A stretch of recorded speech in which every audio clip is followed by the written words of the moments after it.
तो जैसा कि लास्ट एपिसोड में हम लोगों ने देखा था कि मेंग लियार और योंग फे उन दोनों के बीच में काफी खतरनाक लड़ाई हुई थी, क्योंकि योंग फे उसे मारने के लिए गया था, मगर वहां पर मेंग लियार ने पहले ही उसे मारने के लिए अपना प्लान बनाया हुआ था। दोनों के बीच में काफी खतरनाक लड़ाई होती है और उसमें मेंग लियार अपने 5th लेवल में आ जाती है और योंग फे पर काफी भारी पड़ने लगती है। योंग फे ये देखते ही वो कुछ टाइम के लिए उससे दूरी बनाने की कोशिश करता है। जब मेंग लियार दोबारा से अपने नॉर्मल फॉर्म में आ जाती है तो उस वक्त वो उसे मारने की कोशिश करता है, तो मेंग लियार फिर वहां से भागने की कोशिश करती है, मगर योंग फे उसका पीछा करता है, यहाँ तक कि वो पानी के अंदर भी उसे नहीं छोड़ता और उसे पकड़ने की कोशिश करता है, मगर मेंग लियार वो उसे बहुत ही जोर से काटती है, जिस पर योंग फे वो जैसे को तेजा देते हुए उसे भी जोर से काटकर उसे भी दिन में तारे दिखा देता है, मगर वो उसे मार पाता। इससे पहले ही वहां पर प्रिंसेस चुनयान और डोंग फेंग पहुंच जाते हैं। उन्हें देखते ही योंग फे अपना इरादा बदल देता है, मगर वो साथ में मेंग लियार की विल स्पिरिट पावर को दोबारा से सील कर देता है ताकि वो दोबारा से 5th ग्रेड में ना जा सके। और फिर अगले सीन में हमें दिखाया जाता है कि योंग फे वो अपने घर में बहुत ही मजे से सो रहा होता है। जब सुबह होती है तो अचानक से वहां पर चेंगशी आ जाती है और वो योंग फे को उठाने के लिए आई थी। योंग फे जैसे ही पलटता है तो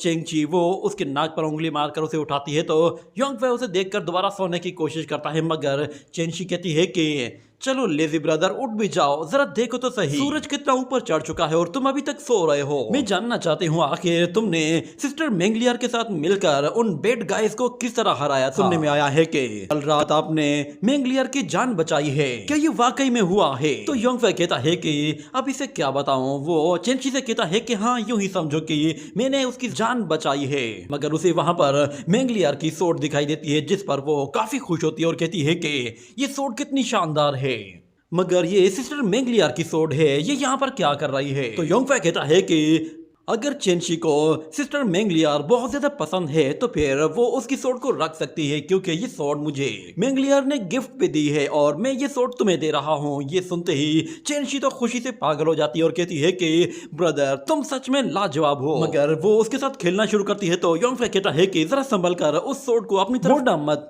ये कहने के बाद वो जैसे ही बाहर जाता है तो वो देखता है कि चेंगशी तो वो उस सोर्ड के साथ प्रैक्टिस कर रही है और उसके स्किल्स भी काफी इंप्रूव हो चुके हैं, वो सोर्ड को यूज करना सीख चुकी है। देखकर योंग फे काफी सरप्राइज होता है और कहता है कि इसे सिर्फ कुछ ही दिन हुए हैं, ये डीन के साथ प्रैक्टिस करते हुए इतना इंप्रूव कर चुकी है। मगर चेंगशी वो कहती है कि ब्रदर मैं जानती हूँ कि आप दोबारा से एडवेंचर के लिए बाहर जाने वाले हैं, मगर आप बेफिक्र हो जाए, मैं अभी भी अकेडमी में ही रहूंगी और आपको बिल्कुल भी डिस्टर्ब नहीं करूंगी। मैं ज्यादा से ज्यादा मेहनत करूंगी ताकि मैं अपने स्किल्स को जल्द से जल्द इंप्रूव करूं और कभी भी आप किसी मुसीबत में हो तो फिर मैं आपकी मदद कर सकूं। तो योंग फे कहता है कि तुम तो सच में काफी अच्छी लड़की हो, मैं तुमसे वादा करता हूँ कि मैं तुमसे मिलने के लिए यहाँ पर बार बार आता रहूंगा। मगर वो युआन लोंग ड्रैगन के बारे में कहता है कि ये कहाँ चला गया। अचानक से उसे आवाज सुनाई देती है, कोई शख्स कहता है कि हमारे ट्रेजर पवेलियन में कुछ हुआ है, वहां पर काफी ज्यादा तोड़फोड़ हुई है। और यहाँ पर डीन जेंग वो अपने डिसाइपल्स के साथ उस ट्रेजर पवेलियन में आता है तो वो देखता है कि ट्रेजर पवेलियन तो पूरी तरह से बर्बाद हो चुका है। वहां पर बहुत सारे नेचुरल हर्ब्स और बहुत सारे ट्रेजर्स गायब हैं, हर एक चीज यहाँ वहां बिखरी पड़ी है। इसे लग रहा था कि जैसे वहां पर किसी ने लूट मार की है और हर चीज को यहाँ वहां फेंक कर अपने काम की चीजें ले गया है। पर यहाँ पर अचानक से डीन जेंग का पैर किसी चीज पर पड़ता है तो वहां पे किसी की आवाज सुनाई देती है। वो कहता है कि कौन हो तुम, मेरे ऊपर से अपना पैर हटाओ। इसके बाद हम देखते हैं कि वहां पर एक ड्रैगन टेल होती है। डीन जेंग जब ये देखता है तो वो फौरन से ड्रैगन के ऊपर से उस बास्केट को हटाता है तो उसे नजर आता है कि वहां पर योंग फे का वो डिवाइन ड्रैगन है। उस ड्रैगन का पेट काफी ज्यादा फूला हुआ होता है, जिस पर डीन जेंग समझ जाता है कि जरूर यह हरकत इसी ने की है। मगर युआन लोंग कहता है कि ओ तो ये तुम हो ओल्ड मैन, जरा अपने ग्रैंडपा की हेल्प करो और मुझे खड़ा करने में मदद करो। मेरे अंदर काफी ज्यादा एनर्जी भर गई है, ऐसा लग रहा है कि जैसे मेरा पेट एनर्जी से फट जाएगा। मगर यहाँ पर डीन जेंग कहता है कि हमारे वो गोल्डन पर्पल पर्ल कहाँ है? तो एक डिसाइपल कहता है कि हमारे पास सिर्फ एक ही पर्पल पर्ल बचा है जो कि अपने कोर के साथ मौजूद है, बाकी जितने भी पर्ल हैं उनमें से किसी का भी कोर बाकी नहीं रहा। और वहां पर फिर डोंग फेंग कहती है कि तुमने हमारे गोल्डन लीव जिनोडर्मा का क्या किया? तो युआन लोंग एक हरा पत्ता बाहर निकालता है और कहता है कि ये पत्ते काफी ज्यादा कड़वे थे तो इसीलिए मैंने इनमें से एक पत्ता तुम्हारे लिए छोड़ दिया है। ये सुनकर डीन जेंग काफी ज्यादा गुस्से में आता है और वो कहता है कि हमारे 9th ग्रेड के इमोर्टल लोटस का क्या हुआ? इतना कहने के बाद एक डिसाइपल वहां से एक छोटे सा बॉक्स लेकर आता है जिसे देखकर डोंगफेंग काफी ज्यादा डर जाती है और युआन लोंग कहता है कि चलो ओल्ड मैन, अब इतनी भी कंजूसी मत करो, मैंने बस यहाँ पर थोड़ा सा नाश्ता ही तो किया है ताकि मैं अपने युआन लोंग फॉर्म को अचीव कर सकूं। एक बार मैं अपने नॉर्मल फॉर्म में आ जाऊं, उसके बाद मैं तुम्हारे लिए कुछ और ऐसे ट्रेजर इकट्ठे कर लूंगा। मगर डिन जेंग कहता है कि आखिर तुम कहां से जमीन खोद कर ये ट्रेजर्स निकालोगे? वो चिल्लाते हुए कहता है कि इसे फौरन से मेरे कोल्ड्रोन के अंदर बंद करो, मैं इसे रिफाइन करके इसे डिवाइन पर्ल के अंदर ट्रांसफॉर्म करूंगा। जिसके बाद हमें युआन लोंग के चिल्लाने की आवाजें सुनाई देती हैं। वो कहता है कि अरे ये तो बहुत गर्म है, मुझे इस कोल्ड्रोन से बाहर निकालो। तुम लोगों की हिम्मत कैसे हुई मुझे तकलीफ पहुंचाने की? मैं एक डिवाइन ड्रैगन हूँ। और हमें दिखाया जाता है वहां पर मेंगलियार वो अपने आप को हील करने के लिए कल्टीवेशन कंटिन्यू रखे हुए होती है, मगर युआन लोंग के चिल्लाने की आवाज उसे अपने रूम तक सुनाई दे रही होती है, जिसकी वजह से वो काफी ज्यादा डिस्टर्ब हो रही थी। डीन जेंग वो उस ड्रैगन पर चिल्लाते हुए कह रहा होता है कि तुम एक इविल ड्रैगन हो, मैंने आज तक तुम्हारे जैसा इविल ड्रैगन नहीं देखा। उन लोगों के चीखने चिल्लाने की आवाज की वजह से मेंगलियार काफी डिस्टर्ब होती है और फौरन से अपनी कल्टीवेशन रोक देती है और कहती है कि योंगफाई, ये जरूर तुम्हारी हरकत है, तुमने मेरी कल्टीवेशन को रोकने के लिए क्या कुछ नहीं किया। पहले तुमने मुझे जख्मी कर दिया और अब तुम मुझे हीलिंग प्रोसेस में भी ब्लॉक कर रहे हो। इतना कहने के बाद अचानक से वहां पर 3 लेटर्स आते हैं और वो तीनों के तीनों लेटर्स फौरन से मेंगलियार के सामने आकर रुक जाते हैं, जिस पर मेंगलियार कहती है कि ये तो टेंटाई सेक्ट के लेटर्स हैं। वो फौरन से उनमें से एक लेटर को खोलती है तो उस लेटर को देखकर वो उसे फौरन से रीड करती है। वहां पर उसकी मास्टर की उसे आवाज सुनाई देती है। वो कहती है कि उम्मीद है कि तुम्हारी ट्रेनिंग कंप्लीट हो गई होगी, तुम्हें गए हुए काफी लंबा टाइम हो चुका है, मगर तुम्हें हुन टियान डाओ के बारे में अच्छी तरह से मालूम होना चाहिए कि वो तुम्हें मारने के पीछे पड़ा है। और हमें पता चला है कि हुन टियान डाओ के अंदर एक इविलनेस आ चुकी है। ये सुनकर मेंगलियार कहती है कि आखिर ये सब कुछ इस टाइम पे क्यों हुआ है, मगर फिर वो खुद ही कहती है कि 6 पाथ ऑफ इविलनेस और 5 सीक्रेट लैंड्स एंशिएंट टाइम से ही एक दूसरे के साथ मर्ज हो चुके हैं, जिसकी वजह से एंशिएंट टाइम से ही इन दोनों के बीच में लड़ाइयां चलती आ रही हैं। और यहाँ पर हमेशा से इनके बीच में अपने डिसेंडेंट्स को लेकर हमेशा कंपटीशन चलता रहता है। और इस मर्तबा लिंक फैमिली के पास डिस्ट्रक्शन ऑफ पाथ का एक डिसेंडेंट है, हुन टियान। वो बहुत जल्द कोई ना कोई हरकत करने वाला होगा। इतना कहने के ही देर थी कि वहां पर मौजूद एक लेटर वो अपने आप ही फटना शुरू हो जाता है, जिस पर मेंगलियार फौरन से वहां से पीछे हटती है और अपना वो दूसरा लेटर खींचकर अपनी तरफ ले आती है। जिसके बाद वहां पर एक जोरदार धमाका होता है और मेंगलियार अपने सामने एक शील्ड बना लेती है, मगर मेंगलियार को किसी के हंसने की आवाज सुनाई देती है। वो मेंगलियार से कहता है कि बहुत बहुत मुबारक हो, मुझे पता चला है कि तुम टेंटाई सेक्ट से बिलोंग करती हो, मुझे आगे जानकर हैरानी हुई है, तुम तो काफी फेमस हो गई हो।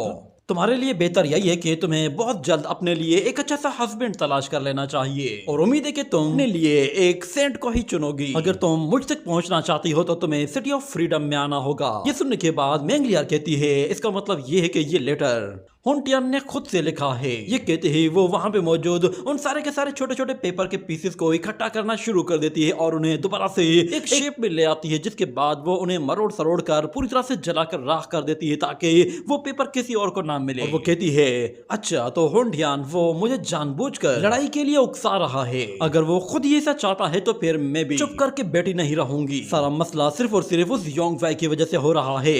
उसने मेरा एक रियलम डाउनग्रेड कर दिया है, जिसकी वजह से मुझे काफी ज्यादा मेंटल प्रॉब्लम हो रही है। मगर उसके एविल स्पिरिट उससे कहती है कि इस दुनिया में हर एक चीज क्लाउड्स और स्मोक की तरह है, तुम्हें एक चीज पर डिपेंडेंट नहीं रहना चाहिए, अब तुम्हें कुछ नया ट्राई करना होगा। अब वक्त आ गया है कि तुम्हें अपने दिल में मौजूद एटीट्यूड को लोगों के सामने लाना हो। लोग तुम्हारे साथ जिस तरह पेश आते हैं अब तुम भी उन लोगों के साथ वैसे ही पेश आओ। मेंगलियार कहती है कि हुन टियान वो एक डिस्ट्रक्शन पाथ का डिसेंडेंट बनकर अपीयर हुआ है और वो लिंग जीशु का बेटा भी है। मुझे लगता है वो यहाँ पर सिर्फ और सिर्फ मुझसे बदला लेने के लिए आया होगा। पता नहीं शाओलिन टेम्पल का कोई डिसेंडेंट अपीयर हुआ भी है या नहीं, उनके पास भी कोई ना कोई सक्सेसर जरूर होना चाहिए। मुझे आज सच में उन लोगों की मदद चाहिए। ये कहने के बाद वो देखती है कि वो 3rd लेटर चू यू का लेटर है। वो उसे जैसे ही खोलती है तो वो काफी खुश होती है और उसी के साथ ये सीन यही कट हो जाता है। अगले सीन में हमें दोबारा से योंगफाई को दिखाया जाता है। वो शेनलान अकेडमी प्रेमी को छोड़कर अब अपनी नई जर्नी पर जाने वाला था और उसके लिए वो डीन से इजाजत लेने के लिए आता है और उन लोगों से कहता है कि मुझे अपनी कल्टीवेशन को लेकर कुछ डाउट्स हैं और मुझे लगता है कि शायद मेरा 4th लेवल वो मेरे बाकी के साथियों के बराबर के लेवल का नहीं है। मुझे इसे और भी ज्यादा अच्छे लेवल पर ले जाना होगा और इसे ज्यादा से ज्यादा इंप्रूव करना है। तो मुझे यहाँ से काफी दूर जाकर अच्छी तरह से रिसोर्सेज तलाश करने होंगे और अपनी कल्टीवेशन को इंप्रूव करना होगा ताकि आने वाले वक्त में किसी भी मुश्किल सिचुएशन में मैं अपनी और अपने दोस्तों की मदद कर सकूं। हो सकता है कि शायद मुझे वापस आने में कुछ ज्यादा टाइम लग जाए। ये कहने के बाद डीन जेंग अपनी एनर्जी के जरिए वहां पर एक पोर्टल क्रिएट करता है और उस पोर्टल के अंदर से एक फर्नेस बाहर निकल आता है और उस फर्नेस का ढक्कन जब खुलता है तो उसके अंदर से फिर युआन लोंग बाहर निकल आता है। उसकी हालत काफी ज्यादा खराब हो चुकी होती है। ऐसा लग रहा था कि जैसे डीन जेंग ने अपना सारा गुस्सा उसके ऊपर निकाल दिया है और उसे फर्नेस में पका पका तंदूरी चिकन बना दिया है।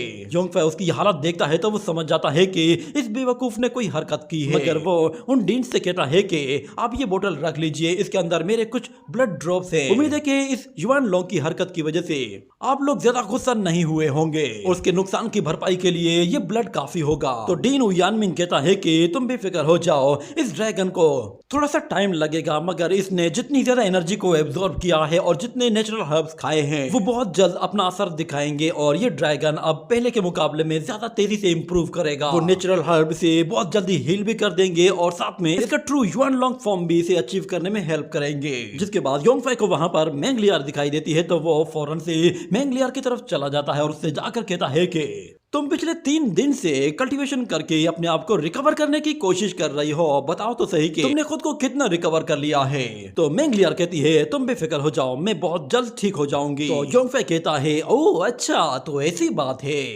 मैं तुम्हारे लिए कुछ मेडिसिन लेकर आया था, उससे तुम अपनी बॉडी में मौजूद जख्मों को मिटा सकती हो। लगता है कि शायद तुम्हें मेरी मेडिसिन की अब कोई जरूरत नहीं। तो मैंगलियार कहती है कि मुझे मेरा सामान वापस चाहिए जो कुछ तुमने मुझसे लिया है। तो योंगफे कहता है कि तुम्हारा सामान, ओह हाँ मुझे अब याद आया, जब वो मुझे मिल जाएगा तो मैं तुम्हें दे दूंगा। ये बात मैंगलियार को काफी गुस्सा दिलाती है मगर वो डीन्स के सामने कुछ भी नहीं कर पाती और योंगफे कहता है कि वो तुमने मुझे गिफ्ट पर दिए हैं तो मैं तुम्हें वो वापस नहीं करूंगा। मैंगलियार गुस्से में उस पर अटैक करना चाहती थी मगर वो उसे बर्दाश्त करती है और कहती है कि अच्छा ठीक है, पर उम्मीद करती हूँ कि तुम बस ऐसे ही हंसते और मुस्कुराते रहोगे। उम्मीद करते हो जब मैं वापस आऊंगी तो तुम्हारी ये हंसी गायब नहीं होगी। ये कहकर वो जाने लगती है तो योंगफे पीछे से कहता है कि फेरी तुम्हारे लिए बेहतर ये है कि तुम कुछ दिन आराम करो और अपना ख्याल रखो और ज्यादा टेंशन मत लिया करो। अगर मेरी बात मानो तो हाओचेंग रिवर में अकेले जाकर कभी नहा लिया करो। तो हाओचेंग रिवर का सुनते ही उसे याद आता है कि ये तो वही रिवर है जहाँ योंगफे ने उसे बहुत ही जोर का काटा था। ये मेमोरी उसे और भी ज्यादा गुस्सा दिला रही होती है और वो अपने गुस्से को कंट्रोल नहीं कर पा रही थी। जिसके बाद वो फौरन से अपना वो लोटस बाहर निकालती है और उसके ऊपर खड़ी होकर उन डीन से कहती है कि मैं अब जाना चाहती हूँ, प्लीज मुझे इजाजत दीजिए। डीन्स उसे परमिशन देते हैं तो मैंगलियार फौरन से वहां से चली जाती है और योंगफे कहता है ऐसा लग रहा है कि मैंगलियार वो किसी लंबी जर्नी पर जा रही है। डोंगचू किंगडम और टेंटाई सेक्ट वो एक दूसरे के बेहद क्लोज है और प्रिंसेस चू वो भी एक आउटर डिसाइपल है। इतने में वहां पर लोंगजी आती है और वो योंगफे से कहती है कि तुम्हें मेरे साथ डोंगचू किंगडम में चलना चाहिए, वहां पर कुछ चेंजेस हुई है, तुम्हें वो चलकर देखनी चाहिए। हमें दिखाया जाता है कि डोंगचू किंगडम में कुछ सोल्जर्स वो रात पहरा दे रहे होते हैं तो अचानक से फिर वहां पर कुछ हलचल होती है और वो पूरा पैलेस हिलने लगता है। देखते ही देखते जमीन से इतनी जोरदार एनर्जी निकलती है कि वो सारे ही लोग डर के मारे हिल जाते हैं और वो एनर्जी सीधा ऊपर आसमान में जाकर फैल जाती है। हमें दिखाया जाता है कि वो एनर्जी इतनी ज्यादा होती है कि दूर दूर से लोग उसे देख रहे होते हैं और उस एनर्जी को देखकर वो लोग समझ रहे थे कि शायद ये कोई गॉड की ब्लेसिंग है और उस लाइट की वजह से वहां पर वो नजारा और भी ज्यादा खूबसूरत हो जाता है, जिसकी वजह से सारे ही लोग घरों से बाहर आकर उसे देखने लगते हैं और उसके सामने प्रे करते हुए गॉड से कहते हैं कि प्लीज हमें भी अपनी ब्लेसिंग दीजिए। मगर जब चू किंगडम का वो एम्परर बाहर आता है तो वो अपने एक एंसेस्टर से कहता है कि जरा बताइए तो सही, क्या ये कोई गॉड ब्लेसिंग है? तो वो ओल्ड मास्टर कहता है कि तुम भी एक कल्टीवेटर हो, तुम्हें भी इस एनर्जी को देखकर अपने अंदर एक डर महसूस हो रहा होगा, तुम्हारा दिल भी काफी जोर से धड़क रहा होगा। मैं तुम्हारे चेहरे पर एक डर देख पा रहा हूँ। ये चीज बाकी लोगों के लिए जरूर एक ब्लेसिंग हो सकती है, बस डिपेंड करता है कि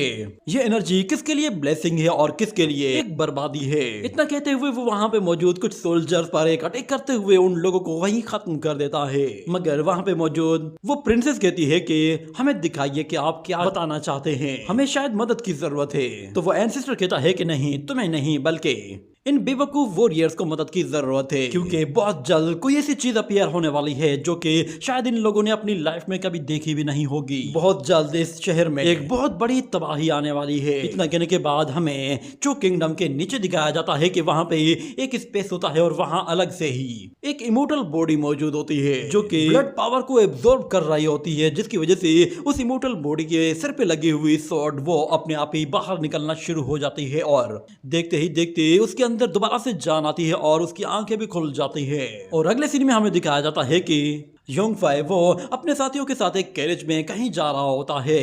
वहां पर अचानक से पीछे से कुछ घोड़सवार आते हैं और वो फौरन से उन लोगों से निकलते हुए आगे की तरफ चले जाते हैं, जिस पर एक वॉरियर वो अपने साथियों से कहता है कि तुम लोग जरा होशियार रहा करो, अगर हम लोगों पर अचानक से कहीं से भी हमला हुआ तो फिर तुम लोगों की खैर नहीं होगी। हमारे पास इस वक्त ब्रदर गुआन हाओ के स्पेशल गेस्ट हैं, इसलिए गलती की कोई भी गुंजाइश नहीं है, बल्कि 1 मिनट के लिए भी मत चपकाना। जिसके बाद हम लोग उस कैरेज के अंदर योंगफाई को देखते हैं। वो कहता है कि इतने ज्यादा कल्टीवेटर्स वो कहीं जा रहे हैं, लगता है कि शायद कुछ हलचल हुई है। मगर डोंगचो किंगडम के अंडरग्राउंड टॉम में सिर्फ एक ही इमोर्टल बॉडी है, कहीं वहां पर कोई और चीज तो अपीयर नहीं हुई, या वहां पर कोई और भी ऐसी छुपी हुई जगह है जिसके बारे में मुझे नहीं मालूम। वो लोंगजी से कहता है कि तुम मुझसे कुछ कहना चाहती थी क्या? अचानक से वो कैरेज वहीं पे ही रुक जाता है, जिसकी वजह से उन लोगों को एक झटका सा लगता है और वो लोग देखते हैं कि बाहर से कुछ और वॉरियर्स घोड़ों पर उन लोगों के सामने से गुजरे थे, जिसकी वजह से वो लोग काफी ज्यादा अनकंफर्टेबल हो गए थे। और उन घोड़सवारों में एक वॉरियर वो फौरन से उन लोगों के सामने आकर खड़ा हो जाता है और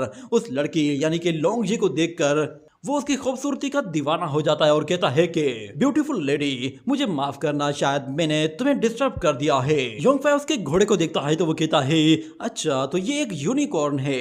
और वो वॉरियर जैसे उन लोगों के करीब आता है तो वो लोग अपनी तलवारें निकाल लेते हैं, मगर वो पर्पल हेयर वाला वॉरियर उन लोगों से माफी मांगता है और कहता है कि आप लोगों को डिस्टर्ब करने के लिए माफी चाहता हूँ, मैंने आप लोगों के साथ जो कुछ किया उसका हर्जाना मैं अभी क्या भी कर देता हूँ। ये कहते ही वो फौरन से एक आइस लोटस क्रिएट कर लेता है और वो लोंगजी को देते हुए कहता है कि ये मेरे डिस्टर्ब करने की भरपाई है।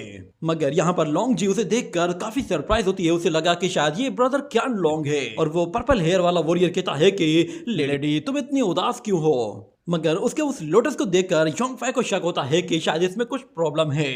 वो वॉरियर जैसे ही वो व्हाइट लोटस लोंगजी को दे रहा होता है तो योंगफाई उसका फौरन से हाथ रोक लेता है और कहता है कि जब कोई गिफ्ट देना हो तो प्लीज जरा दूर से दिया करो, इतना नजदीक आने की कोई जरूरत नहीं। लोंगजी से कहता है कि इसके लिए इतना सोचो मत, ये क्यान लोंग नहीं है। और वो उस वॉरियर से भी कहता है कि तुम जरा दूरी बनाकर रहो, क्योंकि शायद तुम नहीं जानते कि हम लोग किस मूड में हैं।